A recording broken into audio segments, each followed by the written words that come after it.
Welcome to Shadowproof. Evidence first, noise last. The air in the hospital room smelled of antiseptic and something else, something metallic, like old pennies. Sarah Jennings could hear every word her doctors said, every whispered prognosis from her family. She felt the stiff, starched hospital sheets against her skin, the cold press of the IV needle in her arm, but her body was a prison of flesh and bone that refused to obey a single command from her screaming mind. For 92 days, she was a ghost, haunting the hollow shell of herself.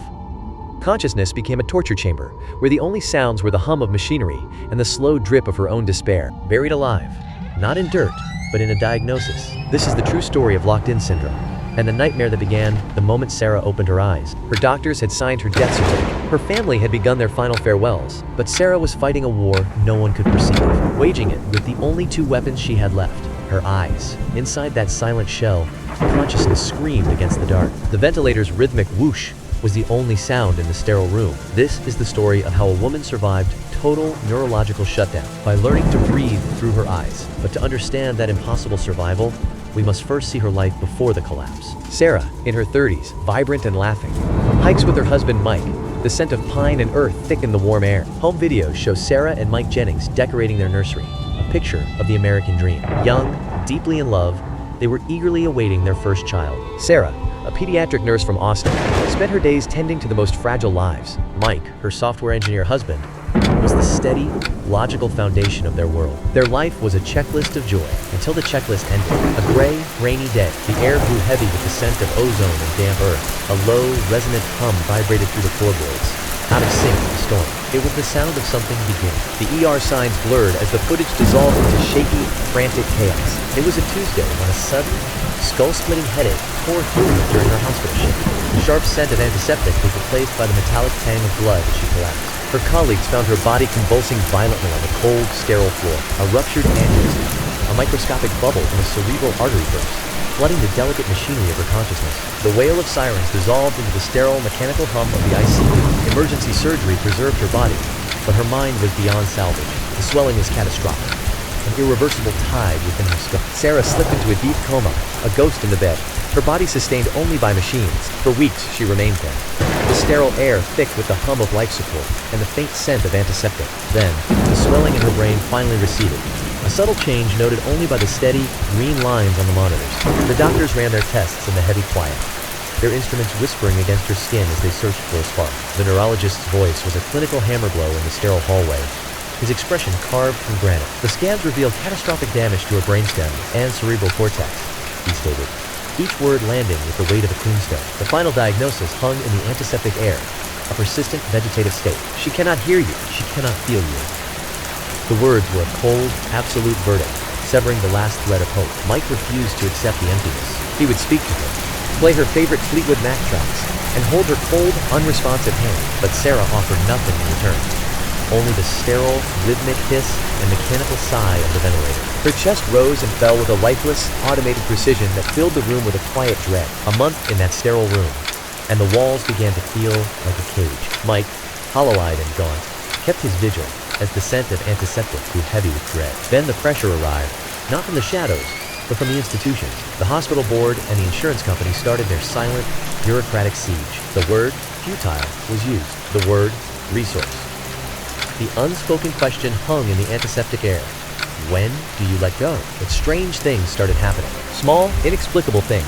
A night nurse named Linda, her face etched with the weariness of her shift, was charting at the foot of Sarah's bed. She swore that for just a second, Sarah's clouded eyes tracked the slow, spiraling fall of a leaf outside the window. When she mentioned it to the day team, they dismissed it as an involuntary reflex, a trick of the light. Mike, utterly spent, slumped in the chair and whispered into the heavy stillness, his voice a raw thread in the quiet.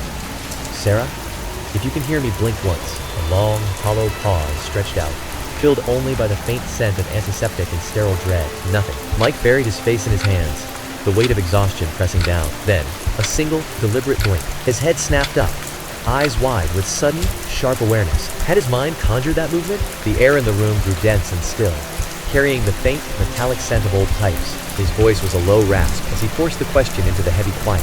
Again, the command came in a rasping whisper. Blink once for yes, twice for no. Do you know who I am? Her eyelid closed once, A slow and deliberate affirmation. A single tear welled in the corner of her eye. It traced a path down her skin, cool and wet, disappearing into the darkness of her hairline. This was no reflex. It was a quiet, controlled surrender to a horror she now fully recognized. The floodbreak was a desperate measure. Specialists in disorders of consciousness were urgently summoned. An EEG was hastily configured, its wires adhering to Sarah's scalp. Each connection carried the weight of unraveling an impossible mystery. They conducted a novel scan, not for general brain activity, but for directed neural responses. They gave Sarah commands in a sterile voice. Imagine playing tennis. Imagine walking through your house. The monitor displayed the results. 2 distinct, brilliant regions ignited in Sarah's brain, pulsing with impossible clarity. A specialist's voice, awed and thick with disbelief, whispered over the comms, "My God, she's in there. She's responding. She's utterly sealed inside." The air thickened with the scent of ozone and something faintly metallic. A low, rhythmic scratching began from the other side of the wood. Paralyzed by a sudden primal dread, Mike's breath hitched in his throat. Her pupils contracted, then dilated in a final, futile protest. The diagnosis was an unspeakable horror.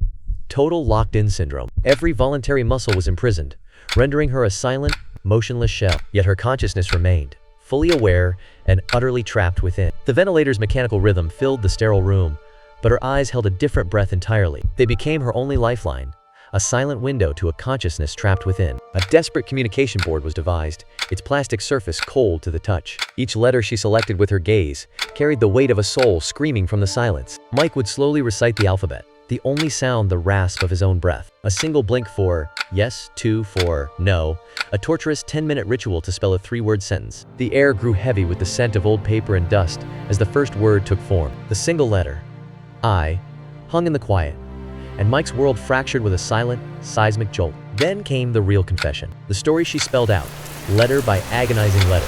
Over days, Mike wept, his breath hitching as he held her cold, still hand. The air in the room grew heavy with the scent of damp wool and stale medicine. For weeks, she was conscious, trapped in a shell her own body had become. She heard the doctors, clinical verdict, vegetative, and the hushed, sterile discussions about ending her care. Every night, she felt the gentle pressure of Mike's kiss on her forehead, and with it, the warm, salty touch of a single tear falling.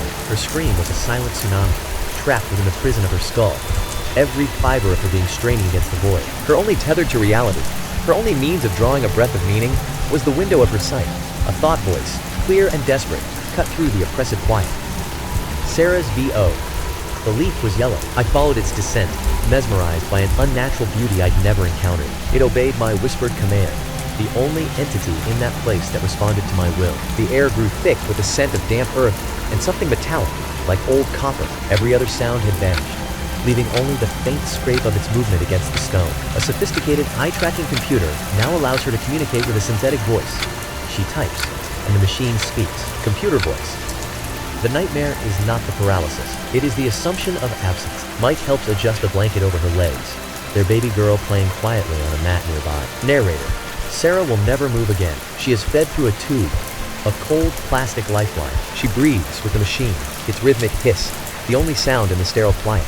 A faint, metallic scent of ozone lingers in the air, but she is a mother. Her consciousness is a trapped thing, aware of the sticky dampness against her skin from the sheets. She is a wife. A low, electrical hum vibrates through the floor, and in the corner of the room, something begins to scratch. Through eye gaze software, she blogs as a fierce advocate, a digital whisper for the voiceless. She named her daughter Hope, a single word carrying the weight of a future she fights to shape. The final shot holds on Sarah's eye, filling the frame, a universe of resolve and fear. It shifts, gazing first at her daughter with profound love, then turning slowly, deliberately, to stare directly into the camera and into us. Sarah's story forces us to confront a chilling possibility. How many others lie in those sterile beds, screaming with eyes we've learned to ignore? She survived by breathing through her gaze, a universe of raw feeling trapped behind glass. But in our haste, in our comfort, we must ask ourselves the most terrifying question of all. Are we even looking? The eye blinked once. A slow, deliberate motion. The screen plunged into an absolute, suffocating blackness. A final, whispered command slithered from the darkness. Look closer. If the proof convinced you, subscribe and open the next case.